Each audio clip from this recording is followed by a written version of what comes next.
J'ai commencé très jeune dans le métier. Quand j'avais 8 ans, un samedi, mon père il était un paysagiste.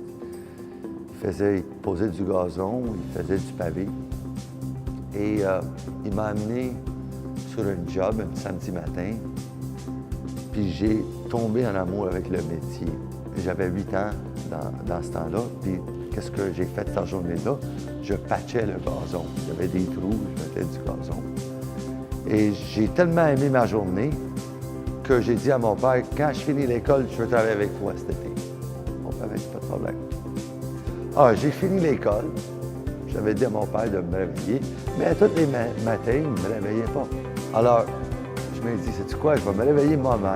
À 5h30 le matin, j'étais dans la cuisine, puis j'ai pas laissé de choix, et il m'a amené en l'ouvrage avec lui. J'adorais, j'avais une passion de le faire. J'aimais le sentiment d'appartenance avec les gars qui travaillaient sur le chantier. Et j'ai appris beaucoup, à poser du gazon, à étendre la terre, poser du pavé. Et j'ai fait ça pendant plusieurs années. Dans le temps où j'apprenais, fait des jobs, j'étais curieux pour voir la profitabilité.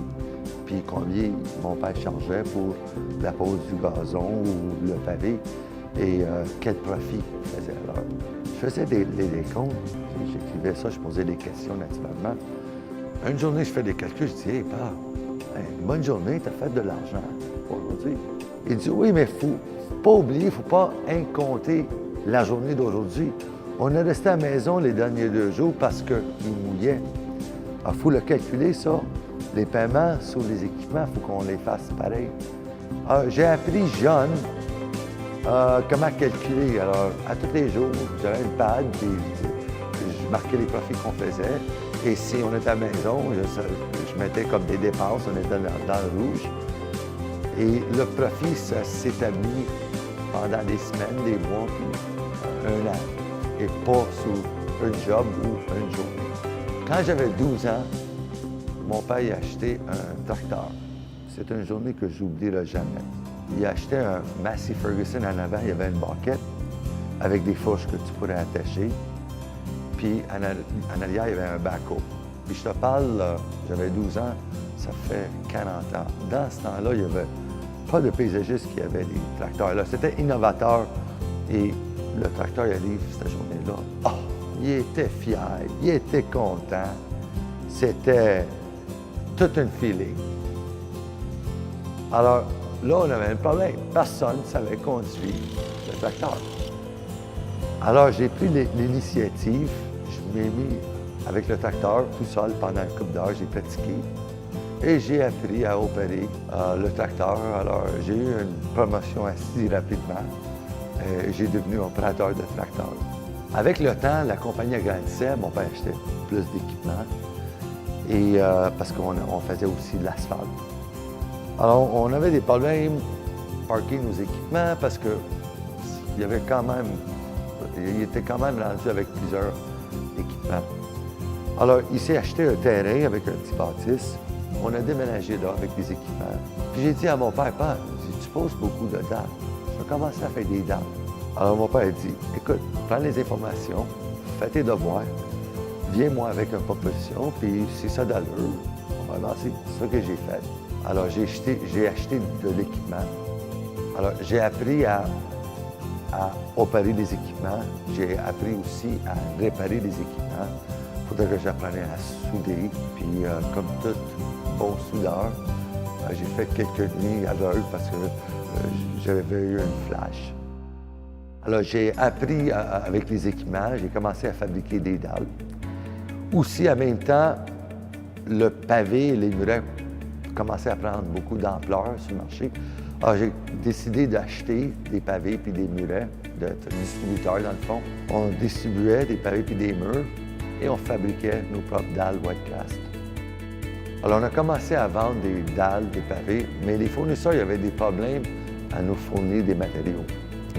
On avait une pénurie de matériaux dans le fond. Alors, j'ai dit à mon père, pourquoi on ne commencerait pas à faire du pavé et des murets? Il dit, écoute, sors-moi un plan d'affaires, dis-moi c'est quoi, puis si c'est de la logique. On va avancer. J'ai fait mes devoirs pendant 1 an et demi de temps. J'ai visité des expositions, j'ai fait des contacts, j'ai visité des différentes municipalités. Et après 1 an et demi, j'ai présenté le projet. Mon père me dit, on y va. Et j'ai fondé TecoBloc. Les premières années, c'était comme toute autre business, c'était très difficile. Beaucoup d'apprentissage parce que j'étais habitué dans le wet cast, j'avais jamais fait du dry cast, puis c'est tout un autre domaine. On a fait beaucoup d'erreurs les premières années et c'est un domaine où ça prend beaucoup d'argent, constamment. La 3e année, je voulais sortir des nouveaux produits et je savais exactement qu'est-ce qu'on avait besoin comme nouveaux produits parce que j'avais l'expérience comme poseur et expérience comme revendeur. Je savais exactement qu'est-ce que le marché avait besoin. Le problème que j'avais, c'est que j'avais pas les fonds. Mon père ne pourrait plus m'aider financièrement parce que j'avais tout emprunté. Alors, j'ai décidé, j'avais besoin de 40 000 $. Alors, où je vais aller? Vendredi soir, je m'en vais chez mon beau-père. J'étais un nouveau marié, ça faisait peut-être 1 an que j'étais marié. J'ai dit à mon beau-père, j'ai dit, j'aurais besoin de 40 000 $. Penses-tu que tu pourrais m'aider?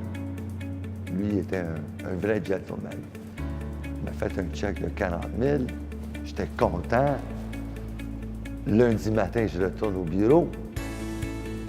Puis j'apprends que ça ne nous prend pas 40 000, ça nous prend 80 000 $. Alors, devine où je m'en vais lundi soir. Je m'en vais chez mon beau-père pour demander un autre 40 000. Mon beau-père m'a dit, pas de problème, faire un chèque. Très difficile de demander un autre 40 000 $, mais il faudrait que je faisais qu'est-ce que j'avais à faire. Et on a lancé des nouveaux produits et les produits étaient faciles à installer. C'était différent de d'autres produits dans le marché. Et les contracteurs y aimaient le produit. Puis cette année-là, on a eu une année de grand succès. Même aujourd'hui, des fois, je me trouve dans des quartiers où j'ai fait des jobs là, 30 ans ou 40 ans. Puis je suis tellement fier de ce job-là que j'ai fait quand je vois le gazon, je vois les murs, les pavés. Puis j'ai fait ça. C'est un sens d'accomplissement. Et je suis fier de cet accomplissement-là. C'est la même raison, c'est pour cette même raison que chez TecoBloc, je suis fier quand je tourne des projets puis je vois nos produits installés. Et c'est un sens d'accomplissement de voir nos produits dans des beaux aménagements qui vont être là dans un autre 30 ou 40 ans. Ça, c'est qu'est-ce qui me motive de faire ce qu'on fait.